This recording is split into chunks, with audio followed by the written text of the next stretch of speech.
Olá a todos, olá a todas, está no ar mais um programa ProPaz Enem Digital aqui na TV Cultura. Essa aqui é uma realização do ProPaz e a Seduc. E, hoje teremos duas aulas de língua portuguesa com a professora Lia Carvalho e, para encerrar, uma aula de história com o professor Manuel Neto. Então tenham todos uma ótima aula. Olá, eu sou a professora Lia Carvalho, professora de língua portuguesa e redação. Hoje eu vim conversar com você, candidato a uma vaga na universidade pelo Enem 2018. Nós vamos falar um pouco sobre uma competência muito importante da prova, que é uma das mais temidas nesse exame nacional, a redação. Vamos conversar sobre a competência 2. Essa competência, ela tem um detalhe muito interessante, porque ela vai avaliar duas coisas especiais no candidato. Em virtude disso, da relevância dessa competência e de sua complexidade, é que nós dividimos essa aula em 2 blocos de 15 minutos. No primeiro bloco, nós iremos conversar sobre o atendimento ao tipo textual. É a primeira coisa que essa competência vai avaliar no candidato que vai fazer essa prova agora em novembro. O que isso significa? Isso significa que a redação do Enem, ela não é um texto livre. A maioria de vocês já deve ter ouvido dizer que nós precisamos escrever um texto do tipo dissertativo, argumentativo. Ora, como qualquer texto, esse texto também tem uma estrutura, e essa estrutura precisa ser obedecida rigorosamente. Existe uma forma bem interessante da gente pensar nisso. Simplesmente porque, para obedecer a essa tipologia textual, o texto que você vai escrever precisa ter, primeiramente, uma tese, que também é chamada de proposição. A tese nada mais é do que o ponto de vista que o candidato irá defender naquele texto. Ele vai posicionar-se diante daquilo que o Enem traz como proposta temática para a redação 2018. No mais, depois de definida a sua tese, você vai precisar defendê-la e, para isso, usará de argumentos que precisarão sustentar esse seu ponto de vista. Pode até parecer fácil, mas é um grande desafio que exige treino e muito conhecimento sobre diversos assuntos para que nós sejamos capazes de defender aquilo em que acreditamos. No final do seu texto ou ao longo da estrutura que você está escrevendo, você vai precisar também propor uma intervenção para a problemática social que essa redação vai trazer para você. De modo que, na sua redação, você vai precisar ter 3 elementos muito importantes. A tese, argumentos que sustentem essa tese, que seria o seu ponto de vista, e uma proposta de intervenção que irá propor medidas para amenizar, para combater, para diminuir o problema em questão.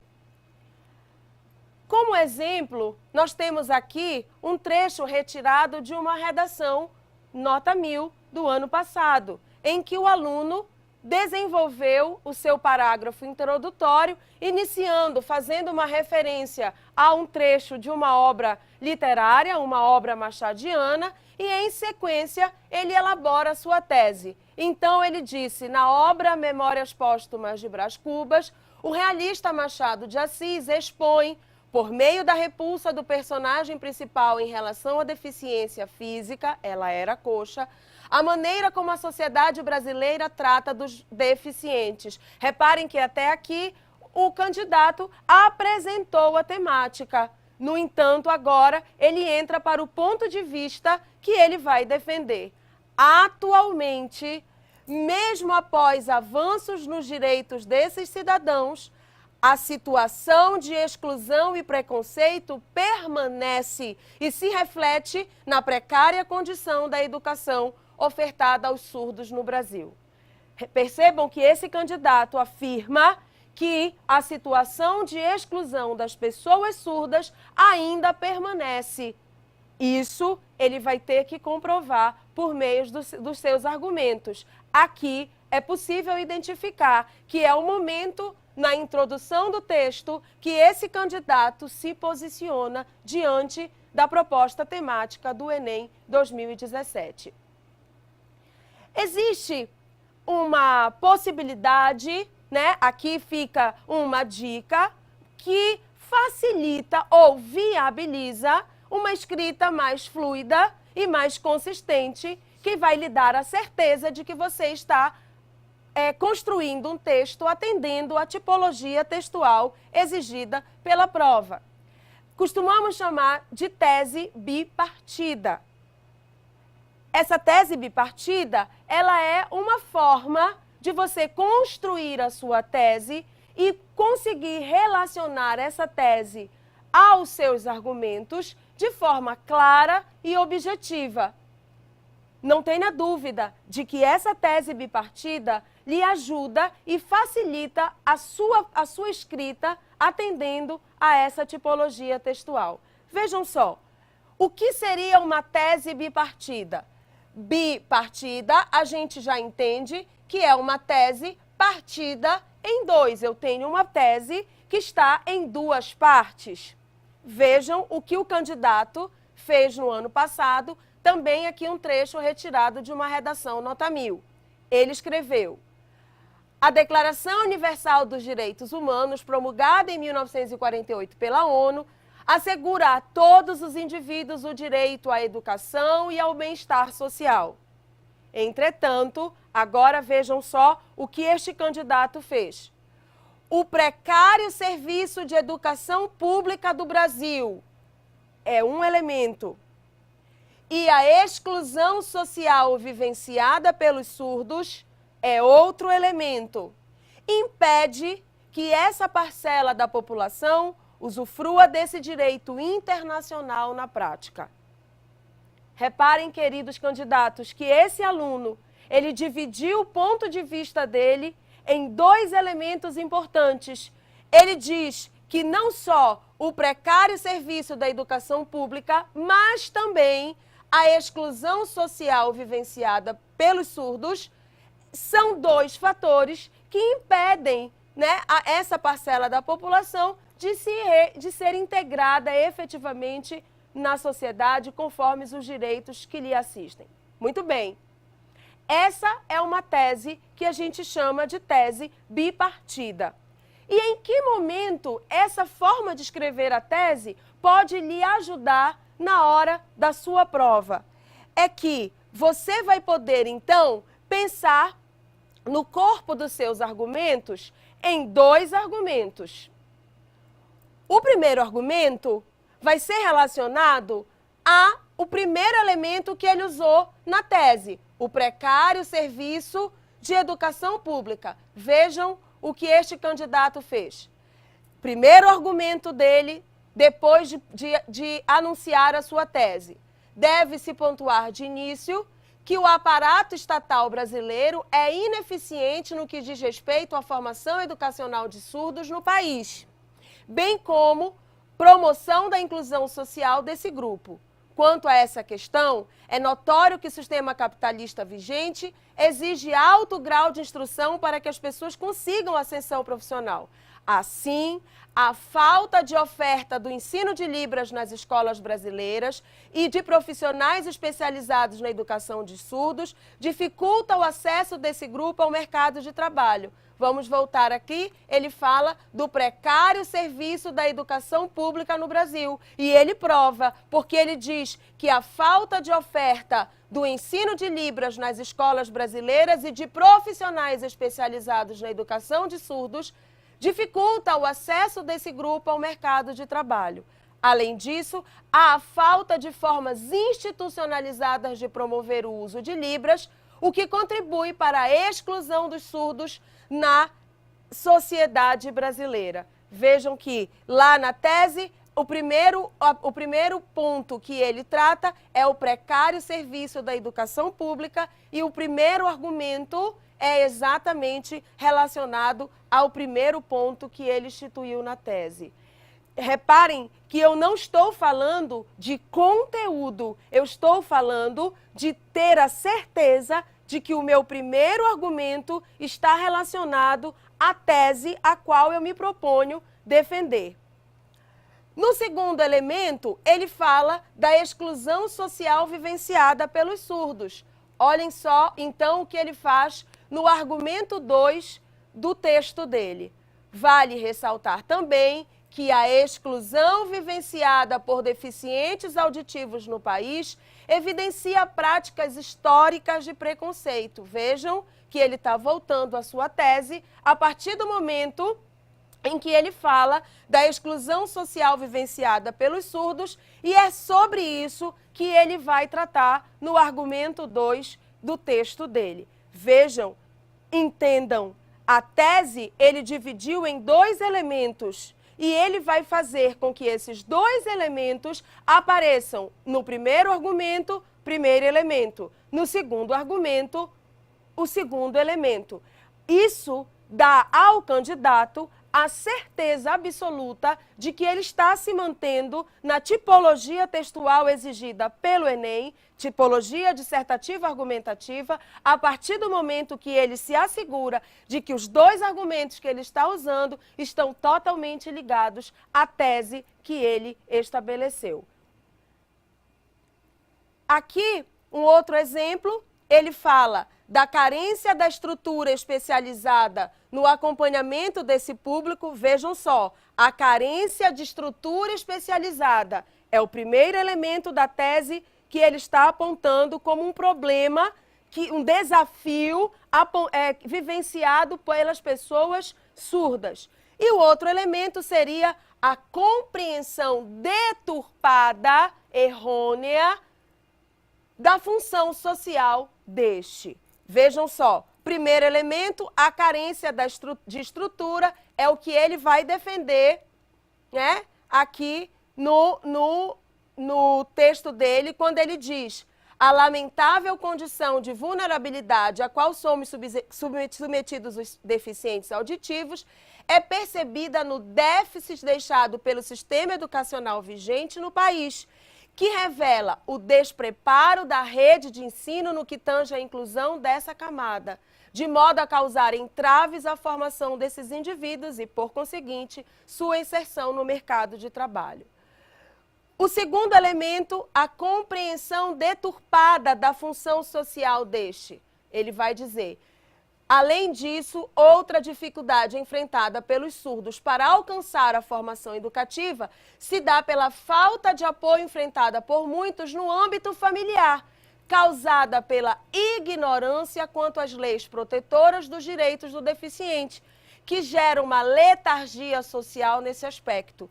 Esse desconhecimento produz na sociedade concepções errôneas. Olhem só, gente, olhem só. Compreensão deturpada, compreensão errônea da função social. Muitas pessoas acham que, por ser surdo, por ser deficiente auditivo, a pessoa não tem mais condições de desenvolver socialmente. E é isso que ele defende aqui. Concepções errôneas a respeito do papel social do portador de deficiências, como consequência do descumprimento dos deveres constitucionais do Estado. E aí ele vai continuar. O que é importante notar aqui é que esse aluno, assim como o outro, são 2 redações nota 1000, usaram a tese bipartida e, a partir de cada elemento instituído pela tese, ele construiu a sua argumentação. Isso assegura a quem está escrevendo a certeza de que você está se mantendo na tipologia textual. Um fato muito interessante que vocês precisam ter em mente é com relação à discussão em torno dos direitos humanos. Vocês não devem desrespeitar os direitos humanos ao longo da sua argumentação e tampouco lá na sua proposta de intervenção, né? E essa proposta de intervenção, ela deve ser orientada pela discussão promovida no texto, de modo que, se você colocou no seu texto problemas de estrutura da escola e problemas de preconceito, na sua proposta de intervenção, você precisa resolver essas questões apontadas na tese. Ou seja, você vai ter que pensar em resolver ou amenizar, combater, né, diminuir o problema da falta de estrutura nas instituições de ensino e também combater e amenizar o preconceito. Ou seja, a proposta de intervenção tem que estar articulada aos argumentos, os argumentos articulados à tese, assim vocês terão, com certeza, um texto que atende à tipologia dissertativa argumentativa. Aguardem que no próximo bloco falaremos do tema, que é o outro item avaliativo dessa competência.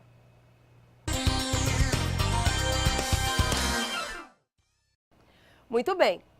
Como nós começamos ainda no bloco anterior, falamos que a competência número 2, ela é dividida em duas formas de avaliação.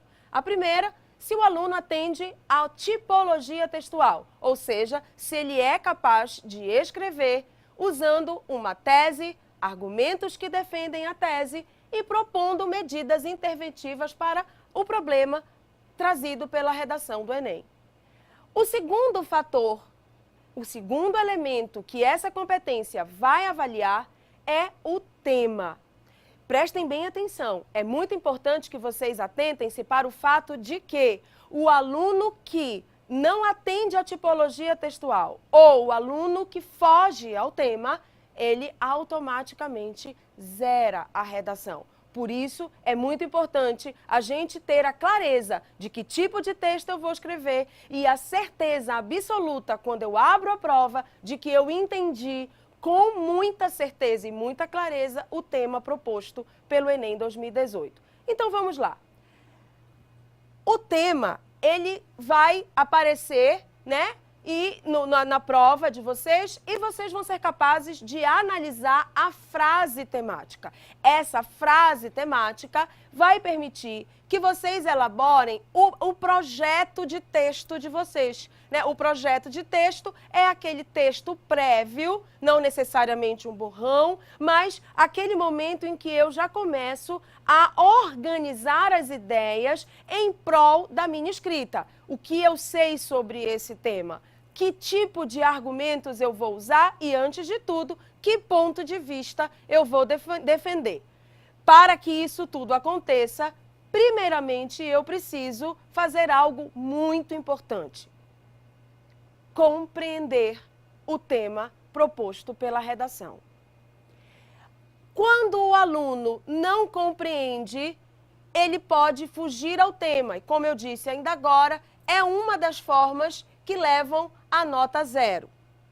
Muitas vezes acontece o que a gente chama de tangenciamento do tema. É quando o aluno ele fala de uma forma muito embrionária sobre os elementos importantes trazidos pelo tema. Ou quando ele fala apenas sobre um assunto relacionado àquela proposta. Mas ele não consegue contemplar o tema de uma maneira completa e profunda, a ponto de defender um ponto de vista relacionado a ele. Esse texto que tangencia, que toca no tema, ele não vai passar do nível 1, ou seja, de 40 pontos nessa competência. Um fato interessante e também importante a ser abordado, que gera muitas dúvidas nos alunos, nos candidatos de modo geral, é como tratar os textos motivadores. Os textos motivadores, eles são norteadores do meu texto.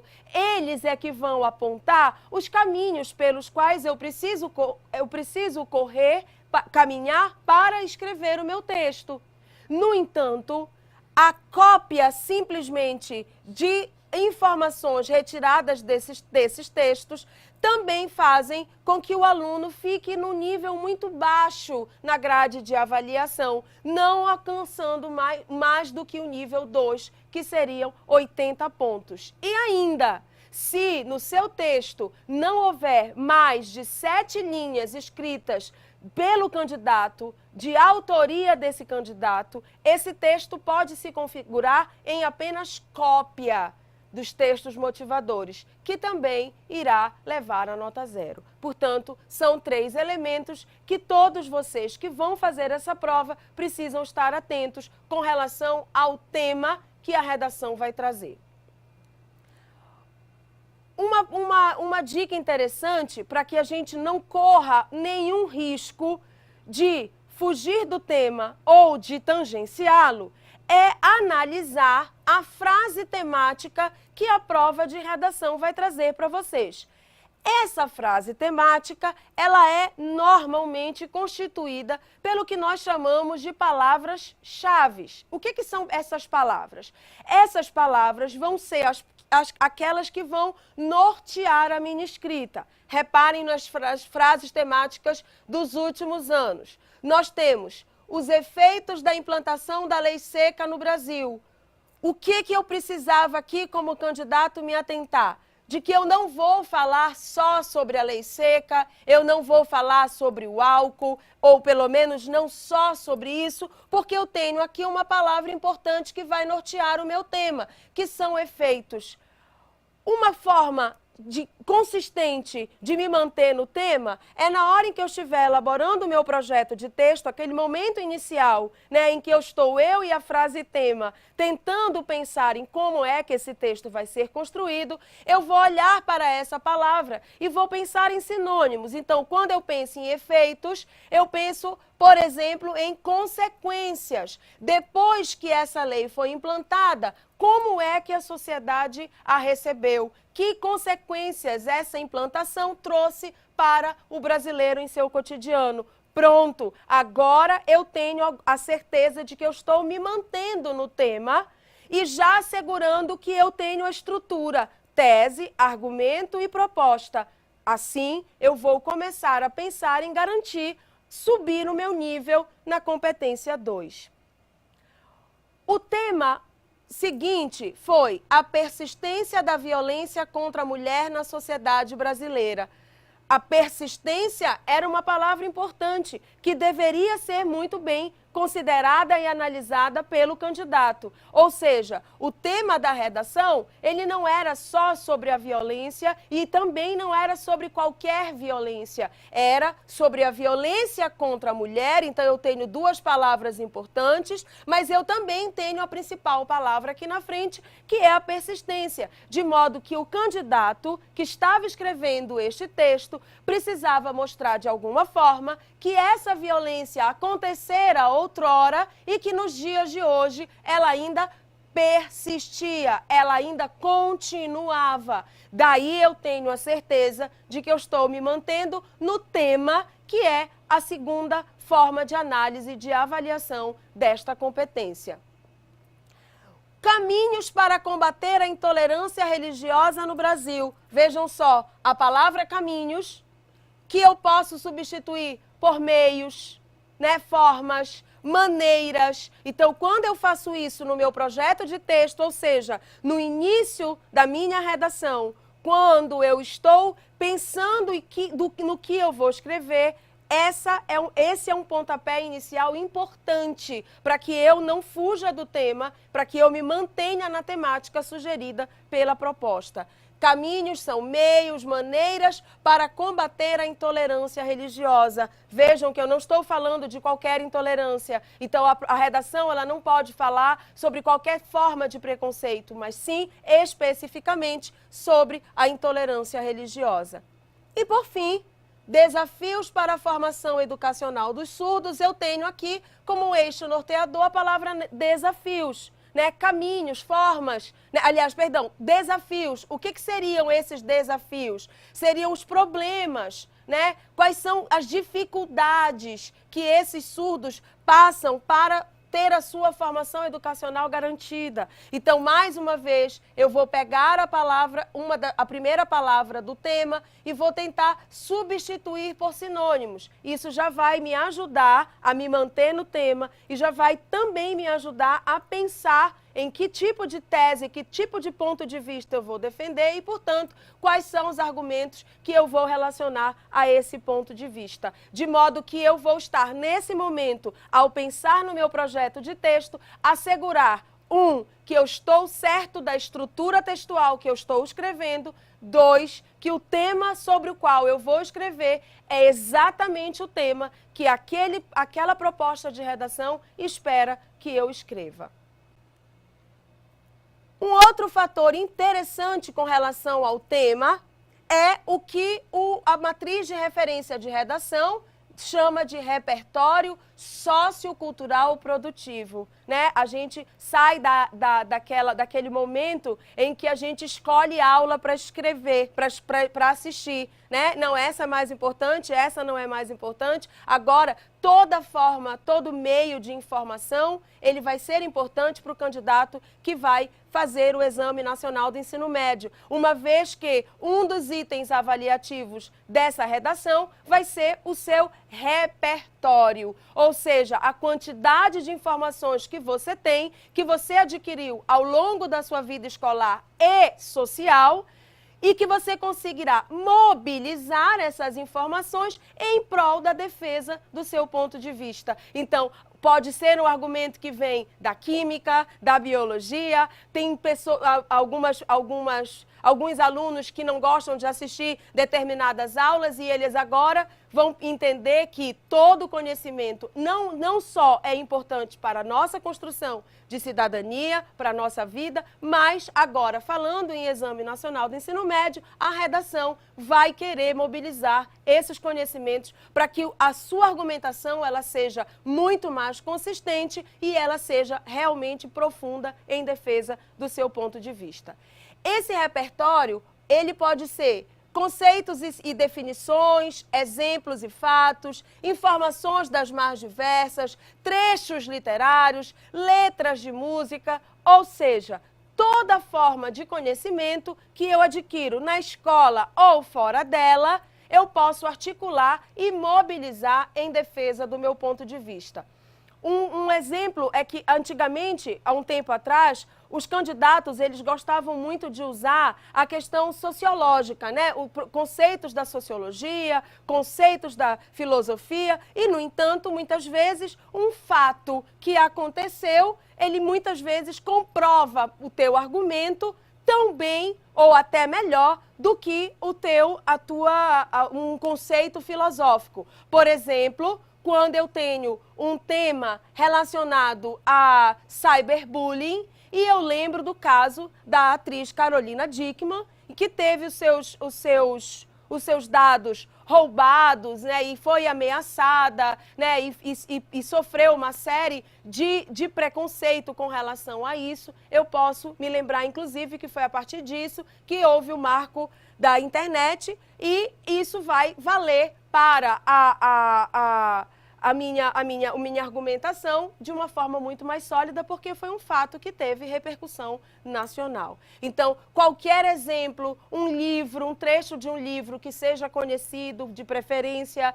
né, uma letra de música e as informações advindas das diversas áreas do conhecimento, elas vão me ajudar a construir a minha argumentação.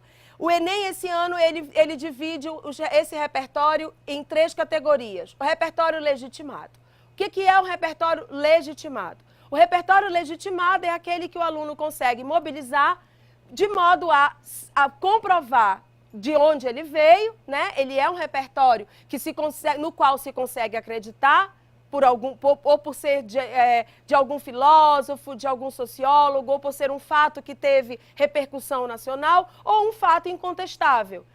E, sobretudo, ele vai ser articulado com o fato, a problemática trazida pela redação. Então, se eu estou falando de roubo de dados na internet e eu uso o caso da Carolina Dickmann como exemplo, eu vou estar usando um repertório legitimado à medida que ele é facilmente comprovado, haja vista que teve repercussão nacional, e ele está amplamente ligado à quantidade de pessoas que são usurpadas, que são roubadas, que têm seus dados roubados na internet, no nosso cotidiano. Esse seria um repertório que a gente considera legitimado. Repertório não legitimado, ou é aquele fato que a gente diz, por exemplo, muitos surdos não aprendem porque não querem. Isso não tem nenhuma comprovação, não há dados científicos que comprovem, nem tampouco pesquisas sociais que me deem fundamento para acreditar nessa afirmação. Ou que no Brasil não existe homofobia, porque a maior parte dos homossexuais morrem em virtude de brigas, desavenças com seu parceiro. Também não há dados científicos, sociais, pesquisas que comprovem essa afirmação. De modo que esse seu repertório ele vai ser considerado um repertório não legitimado. Ou, às vezes, é um repertório legitimado, mas não pertinente ao tema. O que isso significa? Isso significa que o aluno escreve um repertório, um conhecimento de outra área que existe, que é possível se comprovar, mas que não está relacionado ao tema. Um exemplo é uma redação sobre o lixo, sobre o consumo relacionado ao lixo, e o aluno escreveu o poema do Manuel Bandeira, O Bicho, em que ele conta, ele expressa uma criança, uma pessoa, comendo os detritos, comendo lixo no pátio. No entanto, o tema desse poema é a fome. O lixo é apenas um coadjuvante. Portanto, aqui eu tenho um repertório, porque é um texto literário, conhecido, reconhecido. No entanto, ele não é pertinente ao tema. Então, esse é um ponto muito importante do aluno considerar. Ou seja, a sua redação, você precisa ter a certeza de que escreveu a tipologia textual exigida por esse tipo de exame e também você precisa ter a certeza de que você está seguindo o tema proposto lá na frase temática. Lembrando da dica, analise as palavras-chave e tentem conseguir, ao longo do texto, trazê-las para que o teu avaliador tenha a certeza de que você está se mantendo no tema. Pense no repertório, ele vai ser muito importante para que a sua nota vá lá para cima nessa competência. Tá certo? Valeu, um abraço e uma boa prova para vocês. Até a próxima.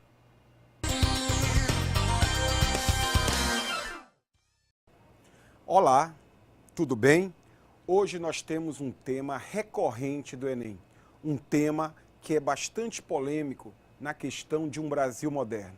O tema de hoje é Era Vargas. Você e o professor Manuel Neto vamos viajar nessa transformação de um Brasil agrário para um Brasil urbano. Vamos lá. Hoje, para falarmos do Vargas, temos primeiro que dar os passos iniciais, que é falar das 3 fases do Vargas. A primeira fase, representada por uma realidade que relembra um Brasil que é agrário, que um Brasil que vive uma situação de uma estrutura agroexportadora, uma estrutura voltada para o comando de coronéis, pelo comando de oligarquias, que chega ao final com a crise de 29. A crise de 29, ela é responsável por uma grande transformação que faz com que você entenda esse processo que você chama de Era Vargas. 3 fases, amigos. Primeira fase, governo provisório, que vai de 30 a 34. Segunda fase, governo constitucional, que vai de 34 a 37. Terceira fase, governo ditatorial, que também é conhecido como Estado Novo, que vai de 37 a 45. É importante você entender, queridos, que esse processo anuncia o surgimento de um novo Brasil a partir de 30. Por que um novo Brasil? Porque os acontecimentos provocados pela crise de 29 vai mudar não só o Brasil, mas toda a América Latina. Vamos dar uma olhada nisso? Olha para cá. É importante você entender, queridos, como uma série de fatores que acontecem a partir da crise de 29 desencadeiam uma nova realidade no Brasil e na América Latina. A crise de 29 provoca, primeiro, uma desconfiança no capitalismo. Por quê? Não esqueça que do outro lado está havendo o sucesso dos planos quinquenais do Stalin. E com essa desconfiança no capitalismo, você vai vivenciar principalmente uma nova realidade, que é a crise do Estado liberal. Você está desconfiando do capitalismo, você está desconfiando daquela realidade de um sistema que até então era só sucesso e agora está em crise. Essa crise vai refletir imediatamente no processo que vem se desenvolvendo ao longo da colonização de toda a América Latina, que é o esgotamento de uma estrutura agroexportadora. Aquela estrutura baseada no açúcar, no caso do Brasil, depois no café, se esgota. O esgotamento da estrutura agroexportadora vai gerar um processo muito importante que o pessoal da geografia trabalha com vocês.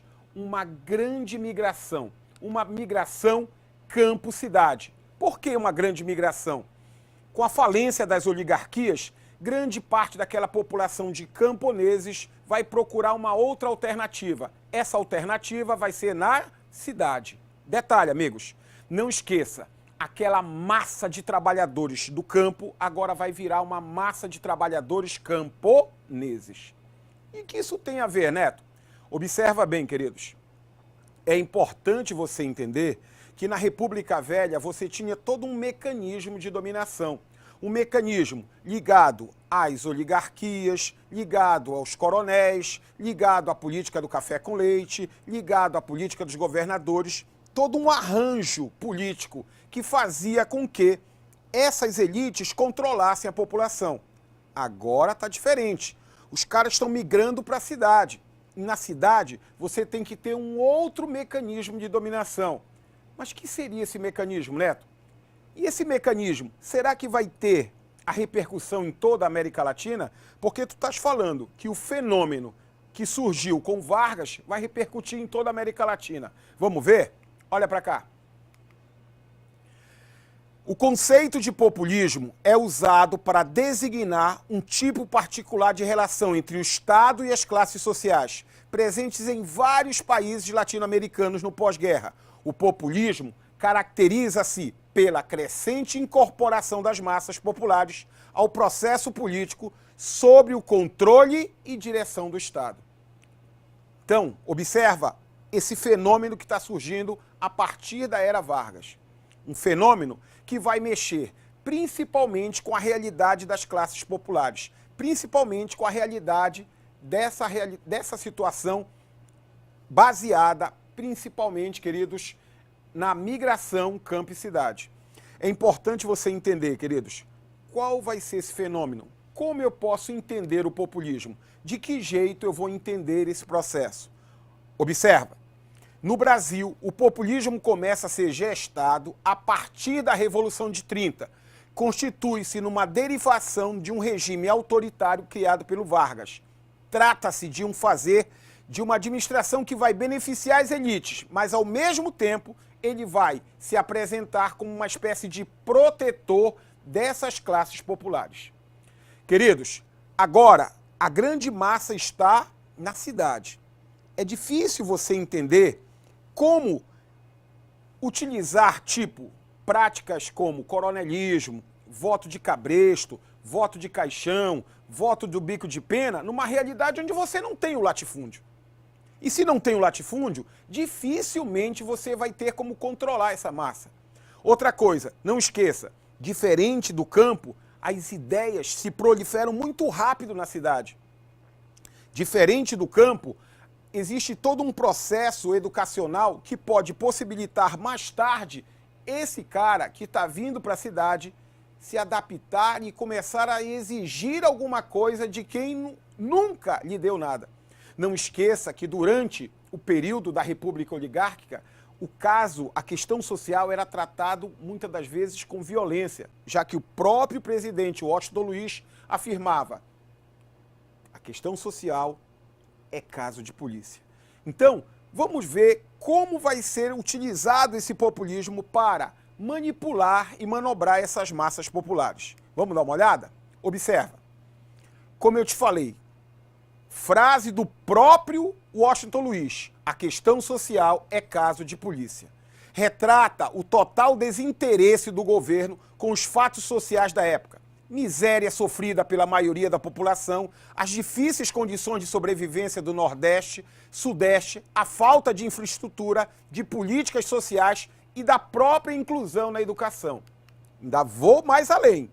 Olha lá, na República Velha a questão social se trata no cacete da polícia. Naquela época, os operários não tinham nenhum amparo social, nenhuma legislação trabalhista. Então, qualquer movimento grevista era visto como o quê? Como insubordinação. Não sou eu que estou falando. Quem está falando é José Murilo de Carvalho, no livro, na sua obra, Os Bestializados. Ei, Neto, como vai ser tratado a questão social usando o populismo? Será que o Vargas vai tratar do mesmo jeito, na porrada? É importante que você observe uma coisa fundamental. Você tem uma república que dura 41 anos. 41 anos de porrada. 41 anos de violência em cima do trabalhador. Sem direitos, sem nada. 41 anos. O Vargas, assim que assume, em 3 anos, olha o que o Vargas faz, queridos. Olha lá. Em 3 anos, leis trabalhistas como salário mínimo regional, jornada de trabalho de 8 horas diárias, descanso semanal aos domingos, férias anuais remuneradas, indenização por demissão sem justa causa, regulamentação do trabalho infantil e feminino e direito à aposentadoria. Em 3 anos, amigos. Tu já imaginaste o que vai ser criado dentro de um cenário onde tu passas 41 anos lutando e não consegues? E em 3 anos o cara faz isso.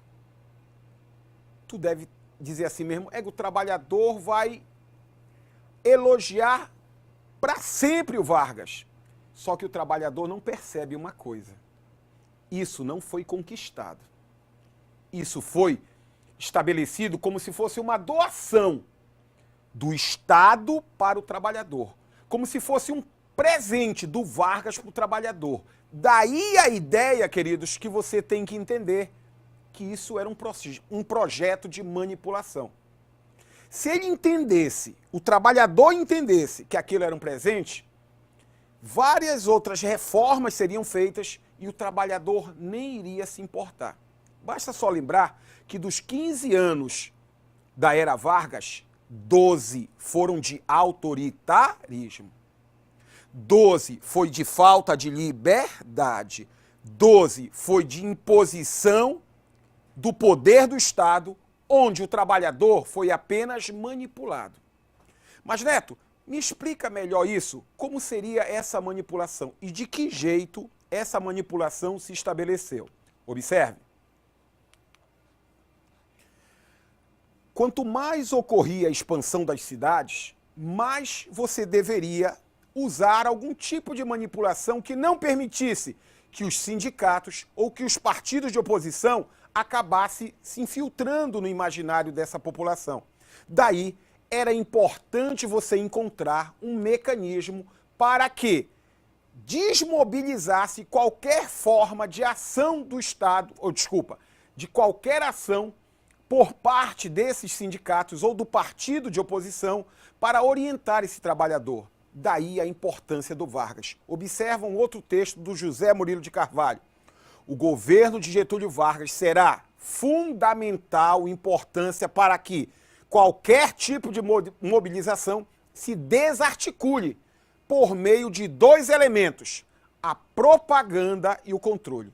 Agora precisamos analisar um documento. Observe esse documento que fala sobre as leis sociais e as leis trabalhistas. Esse documento inaugura um outro tipo de prática ao lado do populismo, o trabalhismo. Observe esse texto do professor Boris Fausto. Olha para cá. No trabalhismo, Getúlio aprovou uma série de leis trabalhistas que beneficiavam os trabalhadores, mas que eram divulgadas quase como um presente do líder.